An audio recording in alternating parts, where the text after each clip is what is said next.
घ्यायला लागलो. समजून एवढ्यासाठी घ्यायला लागलो, थोडाफार आपल्याला आपल्यामध्ये बदल करायची भाव झालेत म्हणून. कोणीतरी कानगड्ड पकडून आणून बसवलंय म्हणून, कोणतरी 10 वेळा फोन लावलाय, जाऊ दे तिकडे बघूया आजच्या दिवस जाऊया म्हणून, काय का असे ना, आज तुमच्यामध्ये जे वाटायला लागले की आपण ऐकायला लागलो. मग अशी आपण ऐकलो ना एनर्जी ड्रिंक कुठनं मिळतं, काहीतरी भाव चेंज होत आहे. मला माझ्यावर स्वतःवर काम करावं असं फील व्हायला लागलंय.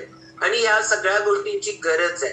कारण या सगळ्या गोष्टी कशासाठी पाहिजे आहेत? स्वस्थ राहण्यासाठी. कधीपर्यंत पाहिजे स्वस्थता? कायम पाहिजे. आपण जेवढे दिवस आहोत तेवढे दिवस. आपण आपल्यापुरतं मर्यादित नाहीये. आपलं पहिलं एम आहे आपल्या घरातल्यांचं पण स्वास्थ्य चांगलं असायला पाहिजे. नेक्स्ट जनरेशनचं स्वास्थ्य चांगलं असायला पाहिजे. त्यांना 7 पिढ्यापासून खाण्याचं तजवीज करण्यापेक्षा 7 पिढ्यांच्या जीन्स मध्ये एवढी ताकद निर्माण करा की त्यांची हेल्थ चांगली व्हायला पाहिजे. आणि त्याचं स्टार्ट आहे आपल्यापासून. आपलं जर आरोग्य चांगलं असेल तरच आपल्या फॅमिलीचं आरोग्य चांगलं असतं. कारण याच सवयी, हेच संस्कार त्यांच्यावर होत जातात. आणि हे आपण ऐकायला लागलो. आहार प्रामुख्याने 80% रोल याचा आहे. 20% योगा आणि आहे ते पण मी बोलणार आहे. पण 80% ज्याचा रोल आहे ना, त्याच्याकडे विशेष ध्यान देणं गरजेचं आहे. मी ध्यान म्हटलं नाही, विशेष ध्यान म्हटलं. विशेष ध्यान देणं गरजेचं आहे त्याच्याकडं. कारण का ते त्याच्या पाठीमागे विशेष असल्याशिवाय कन्सिस्टन्सी टिकत नाही आपल्याला. आणि म्हणून आहाराचे उद्देश बघितले आपण. आहाराचे 4 उद्देश आहेत. शरीराची वाढ करणे, होणारी झीज थांबवणे, त्याच्यानंतर आपल्याला जी ऊर्जा लागते परस्पर काम करायला ती प्राप्त करून देणे, इम्युनिटी रोगप्रतिकारक शक्ती निर्माण करून देणे. आणि आहाराचा 4था आणि खूप महत्वाचा उद्देश आहे की जे खायला लागलं त्याचे मनावर खूप चांगले संस्कार होणे. आहाराचा उद्देश बघितला, अस्वस्थतेची व्याख्या बघितली, त्याच्यानंतर आहाराचे प्रकार बघितले, शाकाहार मांसाहार. मांसाहाराबद्दल जास्त बोललोच नाही आपण, पण आपण शाकाहाराबद्दल बोललो. दोन्ही ह्याची आपण रचनेत फरक बघितला. त्याच्यानंतर शाकाहार घ्यायचा कसा बघितला, त्याच्यावर संस्कार व्हायला पाहिजे. दुनियाचा संस्कार व्हेरी व्हेरी इम्पॉर्टंट, तो पाहिजेच पाहिजे. पहिला दुवा, नंतर चिरा, ज्या त्या वेळेला चिरा. त्याच्यानंतर अग्निसंस्कार बघितला. जे उकडून खाता येतं ते उकडून खा, जे उकडून खाता येत नाही ते भाजून खा, जे भाजून खाता येत नाही ते तळून खाऊ नका, नाहीतर तळून खा म्हणशीला विसरून. त्याच्यामुळं आपल्याला हे संस्कार बघितले. एकापेक्षा जास्त पदार्थ एकत्र केल्याचा संस्कार बघितला की त्याच्यामुळं पोषण मूल्य कमी होतात, हे बघितलं. पण याच संस्कारासाठी वापरली जाणारी साधनं पण बघणं गरजेचं आहे. आता स्वयंपाक बनवताना लेडीजला काय काय लागतं, तर सगळ्यात मेन लागतात पहिल्यांदा भांडी लागतात. मग ही भांडी वापरायची कुठली, तर ही भांडी पूर्वी काय वापरत होते. आता तुम्ही बघितलंय मातीची भांडी परत आली.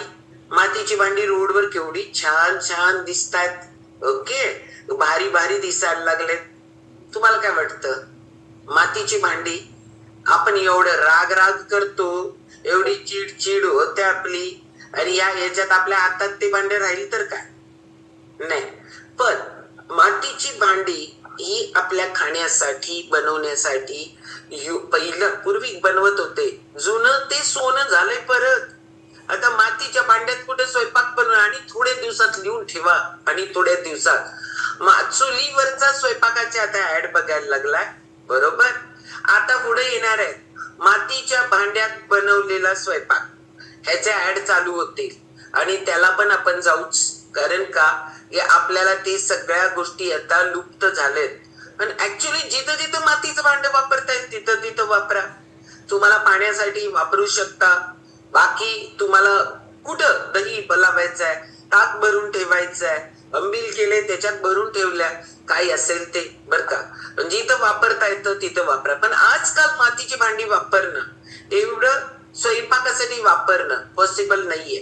कारण का की ते मातीची भांडी असतात ना, त्याला आत रंध्र असतात, आणि त्याच्यामध्ये हे स्वयंपाक आणि या सगळ्या गोष्टी जातात. आजकाल आपल्याला इन्फेक्शनचा प्रॉब्लेम ज्यादा यायला लागलाय. पूर्वी हे नव्हतं. पूर्वी इम्युनिटी जेवढी होती, कष्ट जेवढे होते, पोषक मूल्याने युक्त आहार घेतला जायचा. पाणी एवढं होतं का, विहिरीवरून शेतावरून पाणी आणलं जायचं, आणि ते यूज किती केलं जात असेल, खूप काटकसरीने यूज केलं जायचं. आणि आता आपल्याला पाण्याचा मुबलक वापर करतो आपण, पण हे सगळं स्वच्छ करण्यात आपण डिपेंड आहे दुसऱ्यांवर, आपल्यातल्या बाईवर आपण डिपेंड आहोत. ते स्वच्छच होईल असं नाही. त्यामुळे मातीची भांडी जिथं वापरता येतात तिथं वापरा, पण जिथं वापरता येत नाही तिथं दुसरी भांडी कुठली चांगली. तर आपल्याला स्वयंपाकासाठी तांब्याची, पितळेची, कलई केलेली भांडी, विदाऊट कलई आपण वापरू शकत नाही. त्याच्यामुळं कलई केलेली भांडी आपल्याला तांब्याची, पितळेची वापरायला सांगितलेत पण आयुर्वेदामध्ये. पण मी तुम्हाला सांगू का, हे पण लई रेअर झालं, अति रेअर झालंय. आता गाठ मॅडमचं व्याख्यान ऐकलं आणि आपल्याला आता असं वाटतं, अरे मी तर मोडीलाच घातली सगळी भांडी, आता काय करायचं? आणि आणायला जावा, सगळ्यात महाग भांडी आहेत, सगळ्यात महाग तांब्याची आणि पितळेची, काशाची, लई महाग आहेत सगळं. पण कासं पण आपल्या हातात टिकत नाही, ते टिकलं पडलं खाली तर फुटतंय. त्यामुळे ते पण आपल्याला नाहीये. एक भांड आपण पायाच्या तळव्याला घासायला वाटी तेवढीच कुणाकडे असेल तर असेल, नाहीतर काशाची भांडी ही जेवणासाठी वापरली जायची. राजे महाराजे चांदी आणि कासं वापरलं जायचं, पण आजकाल ते पॉसिबल नाही राहिलंय. मग आपल्याला आता इथं काही गरजेचं आहे, तांब्याची, पितळेची हे पण स्वयंपाकासाठी असतील, ओके, तर वापरा, त्याला काढा बाहेर, त्याचा वापर करा. कलईवाले भेटतात का शेटे सरांच्या भाषेत? जर लग्न करायला बायको मिळते, जर लग्न करायला नवरा मिळतो, तर ही कलई करायला पण तुम्हाला माणूस मिळतो म्हणजे मिळतो. भांडी दुकानदारांच्याकडे आहेत ती लोक, त्यांना विचारलं तर तुम्हाला ते मिळतात. त्यामुळे जर असतील भांडी तर ती फक्त दसऱ्याला काढायची खाली, त्याला स्वच्छपैकी घासायचं, त्याला मस्त वाळत घालायचं, एक दिवस डोळ्याचं पारणं फेडून घ्यायचं आणि परत त्याला त्याच जागेवर पुढच्या दसऱ्यापर्यंत त्याला ठेवून द्यायचं. हीच पद्धत आपण सगळेजण करतोय.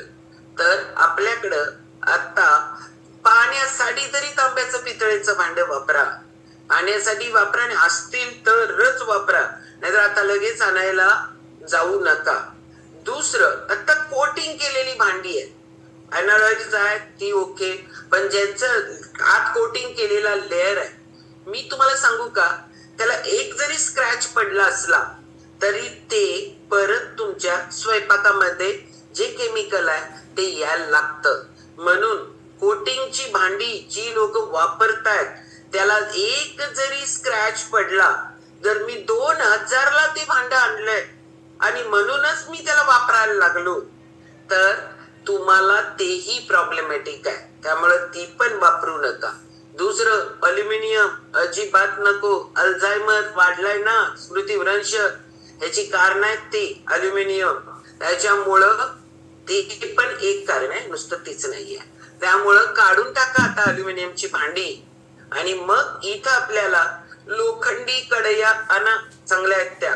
लोहाचं प्रमाण खूप लोकांचं कमी व्हायला लागलं, मग आपण आयर्नच्या गोळ्या घेत बसतो, पण आपल्याकडे असणार तडकासाठी सुद्धा वापरत नाहीये आजकाल.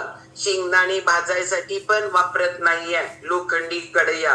भाजी फोडणी त्याच्यात घातली, शिजवली तर त्याला परत काढून ठेवावं लागतं त्याच्यातनं सुद्धा, नाहीतर नुसताच त्याच्यात ठेवला तर त्याचा कलर चेंज होतोय. केमिकल रिॲक्शन्स होतात, काही आपल्या शरीरासाठी त्या गरजेच्या नाहीत, त्याच्यामुळे त्याला परत दुसऱ्या भांड्यात काढून ठेवायला लागतं किंवा बनवल्या लगेच ताटात घेऊन जेवायला लागतं. त्यामुळे या गोष्टी आपण भांड्याच्या बाबतीत लक्षात ठेवायला पाहिजे. मग ह्या कुठलं वापरायचं हे तुमच्यावर डिपेंड आहे. मी अगदी तुम्हाला मातीपासून त्या अनाडॉइज भांडे असतात ना त्याच्यापर्यंत आणून सोडलंय. तर इथं सोयीस्कर आपण खूप ते कमी तेलात बनावं म्हणून ते आपण कोटिंग वाले वापरतो ना, खरंच त्याला स्क्रॅच जरी पडला तरी ते करून तरी देतात, नाहीतर त्याला काढून तरी टाका, त्याला मोडीतच घालून टाका, त्याला ठेवू नका, कारण ते केमिकल आपल्या हेल्थसाठी बिलकुल चांगलं नाहीये. आणि आपण त्याच्यासाठी ते फक्त एवढ्या किमतीला आणले 2000ला, म्हणून आपण आपल्या त्याच्यात बनवून पोटात घालायला लागलोय. तुमच्या शरीराची एकदा किंमत करून बघा, तुमचं शरीर त्याच्याही पेक्षा जास्त मूल्यवान आहे, तर त्याचीच कदर आपण पहिल्यांदा करणं गरजेचं आहे. त्यामुळे या सगळ्या भांड्याच्या बाबतीत लक्ष द्या. दुसरं मला हे जरा धाडसाच वाटतंय की घरात गॅस यूज करायचा काय चूल यूज करायची, गॅसच करा. कारण चूल बिल काय मी सांगणार नाही, कारण माझ्या घरात नाही त्या गोष्टी मी कसं काय सांगणार तुम्हाला. पॉसिबलच नाही आज आरसीसी बिल्डिंग मध्ये चूल घालणं, हे पॉसिबल नाहीये. आणि त्याच्यामुळं मी त्या गोष्टी बोलणार नाहीये. पण नक्की मी तुम्हाला सांगते, चुलीवर एकदा गरम झालेलं, ती चूलच एवढी गरम असते की त्याला गरम करावं लागत नाही. पण आपण जो स्वयंपाक बनवतो ना, तो गॅसवर बनवला की तो लवकर गार होतो. आणि आपण नवरा आला म्हणून परत गरम करणार, अजून कोण मुलं आली म्हणून परत गरम करणार, आणि सारखं सारखं गरम करत बसतो ना आपण.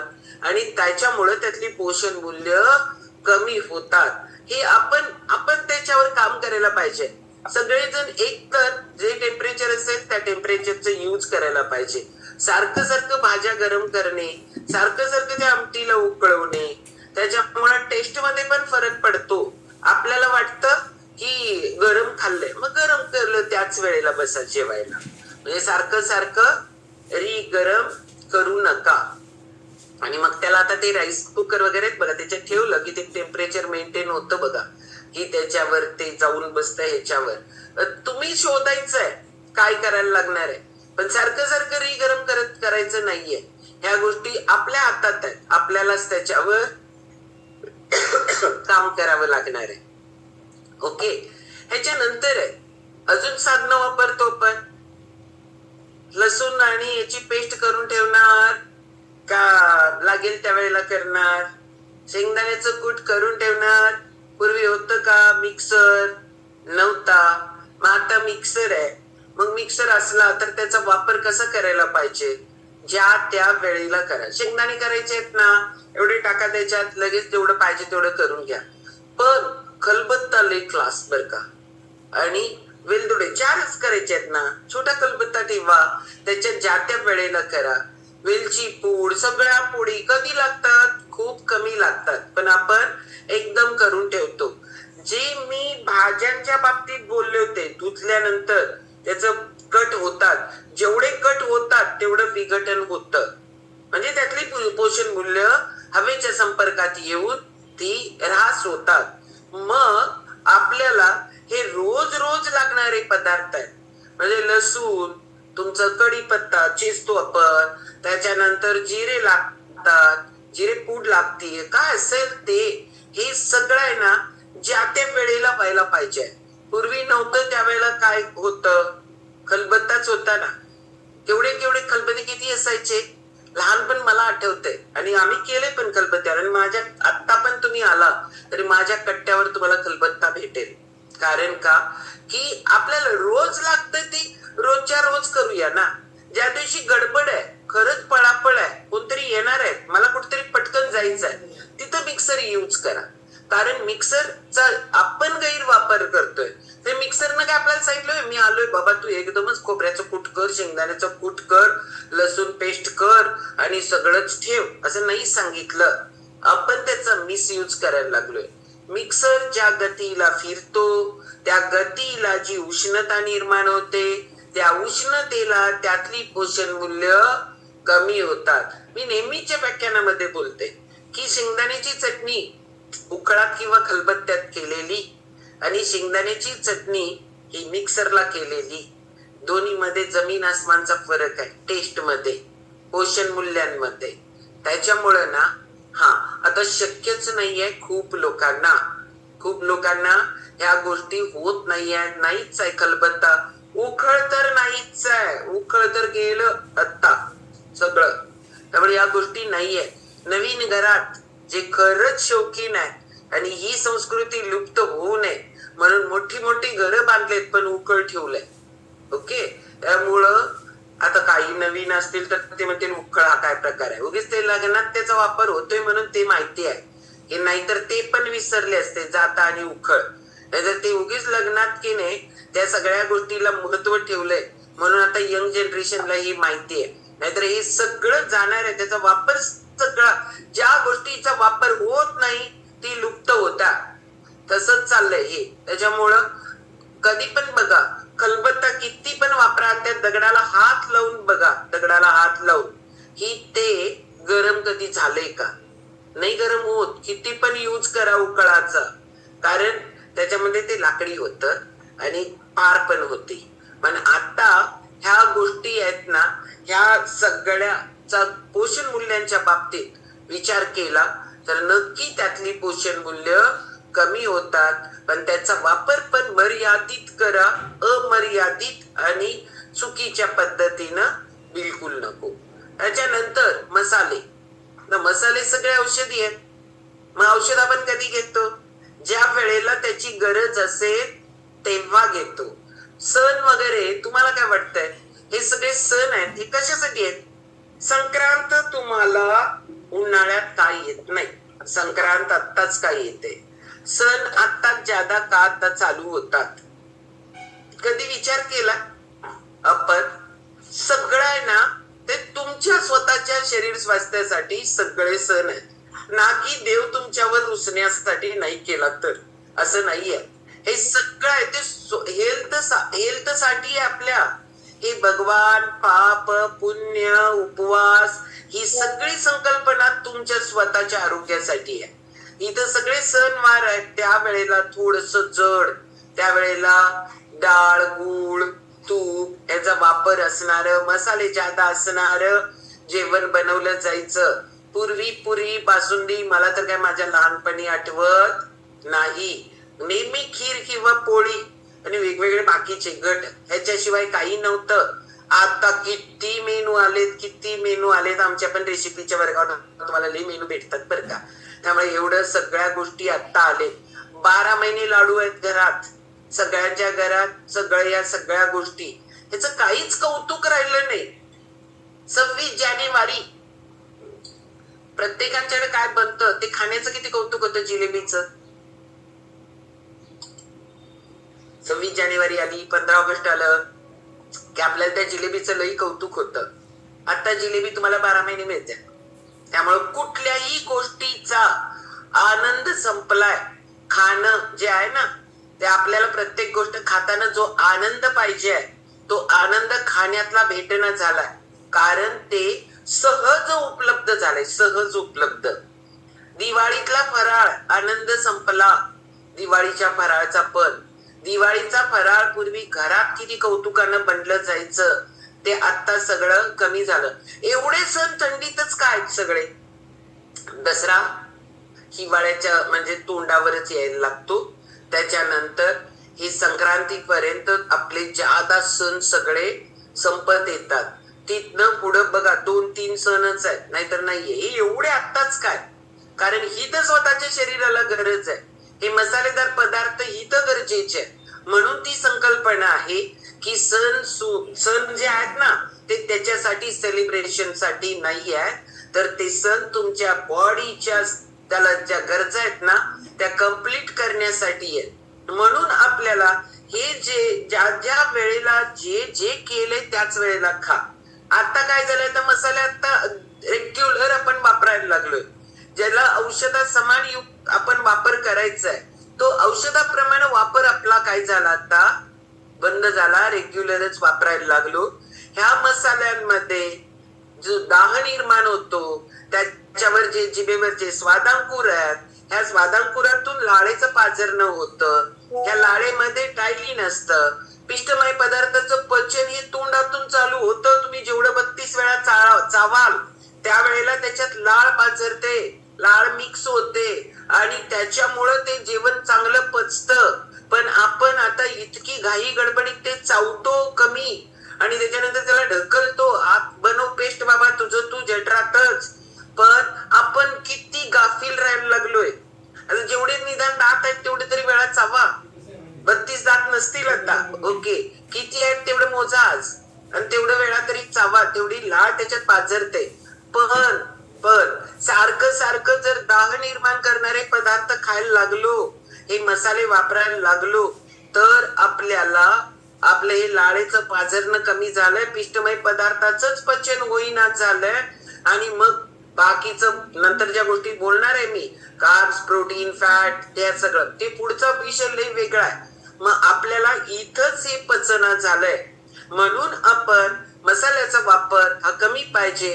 रेग्युलर वापरायचे मसाले कुठले, तर तुमचं ते पंचपाळ असतं बघा, त्याच्यामध्ये किती डबे असतात?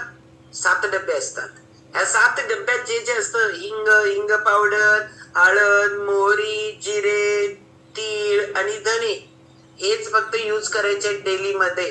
ह्याच्यापेक्षा ज्यादा मसाले नाही वापरायचे डेलीच्या ह्याच्यामध्ये. आपण ह्याच्यापेक्षा कितीतरी मसाल्यांचा वापर हा दररोजच्या जेवणात व्हायला लागलाय. त्याच्यामुळं मसाल्यांचा वापर औषधी आहेत ते, त्या औषधाप्रमाणे त्याचा वापर करा, की जेणेकरून आपल्या आरोग्यासाठी हे खूप उपयोगाचे आहेत, खूप महत्वाचे आहेत. मग महत्वाच्या गोष्टी कशा आपण जपून जपून वापरतो की नाही, तसं हे बाकीचे सगळे मसाले आहेत ना, त्याचा जपून वापर फक्त सणासुदीच्या जेवणालाच व्हायला पाहिजे, रेग्युलरच्या नाही. आजकाल रेग्युलर मध्येच संडे येतोय आणि संडे स्पेशल प्रत्येकाकडे. असं नव्हतं. आम्ही लहान होतो ना, असं तुम्ही म्हणाल तुमच्या लहानपणाचं लई कौतुक लावलंय. आता आमच्या लहानपणाचं कौतुकच करण्यासारखं आमचं लहानपण होतं. कारण मला असं वाटतं आमच्या एजचे जी लोक आहेत ना, ते सगळे जनरेशन त्यांनी बघून घेतले. त्यांनी पायी चालायचं पण बघून घेतलं, बैलगाडी पण बघितली, आणि त्यांनी आता मर्सिडीज BMW पण बघितली, आणि त्यांनी ती आता कुठली ट्रेन यायला लागले ना, ती ट्रेन पण बघून घेतली त्यांनी. ओके, त्यामुळे हे सगळं बघितलं. आता कोण चालत चालत जात होते माहितीये का तुम्हाला? चालत चालत निरोप द्यायला जायचे. त्यावेळेला नव्हतं हे सगळं, पण आता मात्र सगळं, म्हणजे कोणतरी गेलं, कोण काय झालं, निरोप घेऊन जायचे ते. आता कुठं, आता मधीची जाते 1 मिनिटात. त्यामुळे या सगळ्या गोष्टी आहेत ना, म्हणून आमच्या लहानपणाचं आम्हाला कौतुक आहे, कारण त्यावेळेला आम्ही या सगळ्या गोष्टी बघितल्यात. आमच्या लहानपणी संडे बिंडे काय नव्हता. आठवड्यातनं 1 दिवस चपाती असायची, लय भारी वाटायची. ती खपली गव्हाची होती, नाहीतर तुम्ही म्हणाल हे नव्हतं गहू त्यावेळेला, त्यामुळे ते खूप भारी वाटायचं. खूप आनंद होता त्या सगळ्या गोष्टी. आता खाण्यातला आनंद निर्माण करा, तुमच्या हातात आहे तो निर्माण करायचं. दर संडे स्पेशल केलं तर काय असणार आहे? ना त्या पराठ्यात इंटरेस्ट आहे, ना त्या मिसळमध्ये इंटरेस्ट आहे, ना बाकी कुठल्याच गोष्टीमध्ये इंटरेस्ट नाहीये. आणि आपण सगळेजण म्हणायला लागलोय आजकाल पोळी वापरलीच जात नाहीये. पोळी सारखं मेजवानी दुसरी कुठलीच नाहीये. पण आता पोळीचे पण दुकाने चालू झालेत, फक्त तिथं पुरणपोळ्याच भेटतात, माहितीये का? अशी पण झाले. त्यांना आपण सगळे असं म्हणायला लागलोय ना, हे बनत ना, खात नाहीत नाही, ते बनवायचे लई कष्ट असतात. ते बनवायलाच आपल्याला नकोय म्हणून आपण सांगतोय खात नाहीत आमच्या घरात पोळी. उगीच ते पटकन तेलातनं तळून काढलं पुरी तर लय भारी वाटतंय, त्याच्यामुळे आपण म्हणतो की कोण पोळी खात नाही. पोळीला काय लागतं माहितीये का? त्यामुळे ती लागते कशी माहितीये का? त्यामुळे या सगळ्या गोष्टींचा वापर परत जाऊ, आपण थोडस बॅक जाऊ, थोडस त्या गोष्टी अंमलात आणू. कारण नुसतंच जुनं ते सोनं म्हणण्यापेक्षा थोडे, मी असं बिलकुल म्हणणार नाहीये चुलीवर करा म्हणून, अजिबात नाही, शक्यच नाही. पण जेवढं करता येईल त्यातलं त्या गोष्टी करण्याचा आपण प्रयत्न करणार आहोत. उद्याला आपण बघणार आहोत की आपण भांडी बघितल्या, सगळ्या जरी गोष्टी बघितल्या, उद्याला आपण बघणार आहोत ज्ञानेश्वरी, गीता, ही चराचर सृष्टी कशाने युक्त आहे, आपल्याला खाण्यामध्ये काय पाहिजे आहे, आणि आधुनिक विज्ञान आपल्याला काय सांगतंय. सुजाता घाट काय सांगण्यापेक्षा आधुनिक सायन्स आपल्याला कुठल्या कुठल्या गोष्टी खा म्हणतंय, ते आपल्याला जास्त रिलेट होणार आहे. खूप लोकांपर्यंत ही लिंक पोचवा. खूप लोकांना म्हणजे आपण, मी तर तुम्हाला सांगते, कानगड्डा पकडून बसवा, कानगड्डा पकडून. कारण गरज आहे या गोष्टी ऐकण्याची, गरज आहे या सगळ्या असं सिक्वेन्स न पूर्ण कंप्लीट करण्याची. सुजाता घाट करायला म्हणून तर बिलकुल नाहीये. हे खरंच ऐकणं, सिक्वेन्स न ऐकणं, एवढा वेळ बसून हे ऐकू शकतो का? काल मला अनिल सर म्हणतात, घाट मॅडम तुम्ही हे सगळं व्याख्यान द्याल नाही, आमच्या स्कूलमध्ये पालकांना येऊन द्याल का?